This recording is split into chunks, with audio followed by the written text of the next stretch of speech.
El incidente ovni de Colares. Este episodio, conocido como el incidente ovni de Colares, hace referencia a la aparición de una serie de avistamientos en la isla brasileña de Colares en 1977. Unos avistamientos que se prolongaron durante meses y que dejaron incluso 2 muertes a su paso, además de centenares de heridos. Es uno de los casos de la ufología que involucra mayor cantidad de factores y elementos que simplemente lo hacen tan único como escalofriante. Desde simples avistamientos hasta una oleada, desde la interacción a la que son expuestos los testigos al ser molestados por la invasiva presencia de extraños ovnis que lanzan rayos y dejan cicatrices a quien se los encuentra, hasta el contacto con sus tripulantes. Los avistamientos comenzaron en octubre de 1977, cuando un vecino de Colares notó cómo se inundaba su habitación con una potente luz que atravesaba las tejas hasta llegar a su piel. Esa luz llegó a tocarlo y le produjo una extraña quemadura. Este suceso fue el comienzo y no se quedó ahí. Lo cierto es que a partir de esa noche los avistamientos y el contacto con esas extrañas luces fueron una constante. Las luces llegaron por centenares y sembraron poco a poco el caos. No era la primera vez que se habían detectado avistamientos, pero sí era una de las primeras veces en la que esos ovnis interactuaban con los humanos.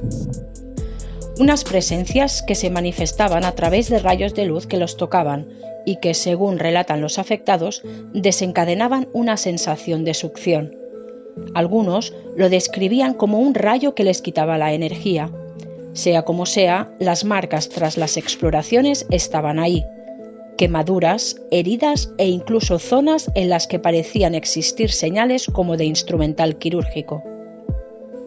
En estas exploraciones también se observaba que las mismas personas contaban con problemas de anemia, un gran número de efectos que afectaron a más de 400 personas. La comunidad no se quedó de brazos cruzados y sin distinción de clases sociales apuntaron al cielo con las armas de fuego que tenían a disposición. Carpinteros, agricultores, sacerdotes y pescadores experimentaron parálisis y debilidad física, así como temblores y un inusual vértigo. La parte más inquietante que documentó la investigación es el robo de sangre y las heridas en las víctimas, generalmente apareciendo en brazos y pechos. Les lanzaban una especie de rayo luminoso, el que, de acuerdo a los testigos, les daba la sensación de que su sangre estaba siendo succionada. De esta manera, las personas denominaron chupa-chupa a este desagradable fenómeno.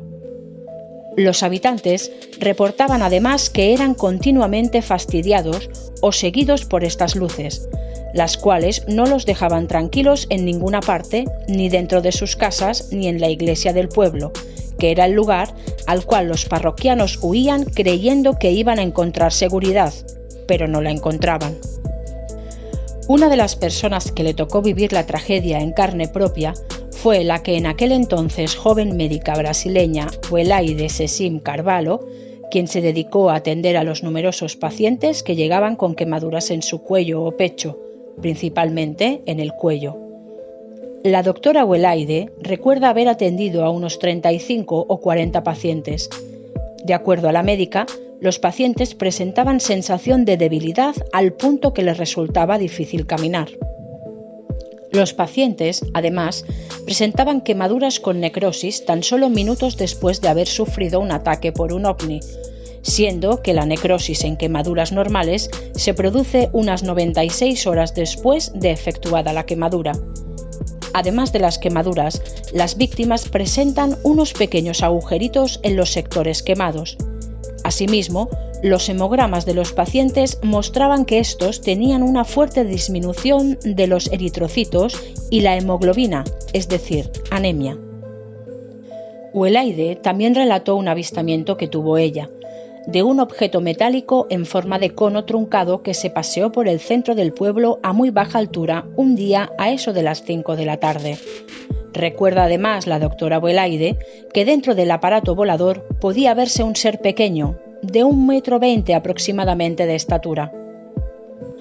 De acuerdo a la doctora Welaide, 2 de los pacientes que ella atendió murieron por causa de estos ataques. La doctora recuerda que cuando recibió los certificados de defunción de ambos, estos decían que la causa de su muerte era desconocida. Ambos presentaban quemaduras y agujeros característicos de los ataques ovni. Los episodios no parecían terminar, por lo que se decidió desalojar por completo la isla. Asimismo, a partir de ese momento, comenzó una operación de las Fuerzas Aéreas Brasileñas, la Operación Plato, que sería dirigida por un grupo de militares para investigar qué estaba sucediendo en Colares y sus alrededores. Sin embargo, los militares llegaron 90 días después del clímax de la tragedia, cuando Colares ya había sido abandonada por casi todos sus asustados habitantes. La Operación Plato, desde el punto de vista oficial, se realizó tras una reunión entre varios generales de alto rango de la Fuerza Aérea Brasileña, con varios ufólogos brasileños liderados por Ademar Jebaer. El comandante del grupo de estudio era un militar que, de acuerdo con Jebaer, era inicialmente escéptico y pretendía desmitificar el asunto y explicarlo de manera prosaica. Sin embargo, con el transcurrir de las semanas, su opinión fue cambiando hasta darse cuenta que algo grave estaba ocurriendo en el lugar. El nombre de este militar era el coronel Uirange Holanda Lima. El capitán Uirange Holanda, que en la época del incidente en Colares formaba parte de la Fuerza Aérea, era uno de los principales encargados en la Operación Plato. Los objetivos principales de la operación eran: 1. Reunir la mayor cantidad posible de testimonios sobre la presencia de las luces y objetos avistados que desataron el terror en la población local. 2. Utilizando la última tecnología disponible en fotografía y vídeo, registrar a los ovnis, llamados chupa-chupa, en la selva. Y 3. Establecer, a ser posible, un contacto coordinado con las inteligencias detrás del fenómeno. De acuerdo a una entrevista realizada a Holanda por la revista de ufología brasileña, los lugareños frecuentemente les disparaban a los ovnis, y los ovnis atacaban como respuesta a las acciones agresivas de los humanos, por lo que el capitán Uirange recomendó no tomar acciones violentas al enfrentarse a una de estas naves. Siempre les decíamos: no les disparen, no les disparen. Una vez, una fuerte luz había sido apuntada a un carpintero. El hombre tenía unos 50 o 60 años. Tomó su rifle y le disparó al platillo volador. La luz lo rodeó y él cayó al suelo casi paralizado. Durante 15 días el carpintero apenas se pudo mover. Podía hablar y escuchar, pero le resultaba difícil moverse. En una extensa entrevista publicada en YouTube, el capitán Uirange afirmaba que pasó 4 meses investigando el incidente entre los habitantes de la isla y que recabaron información sobre 9 clases de aeronaves, incluidas fotos y bocetos de las mismas. Diversos investigadores internacionales colaboraron con la investigación. Algunas de estas naves volaban en completo silencio, mientras otras emitían un ligero zumbido similar al de un aire acondicionado.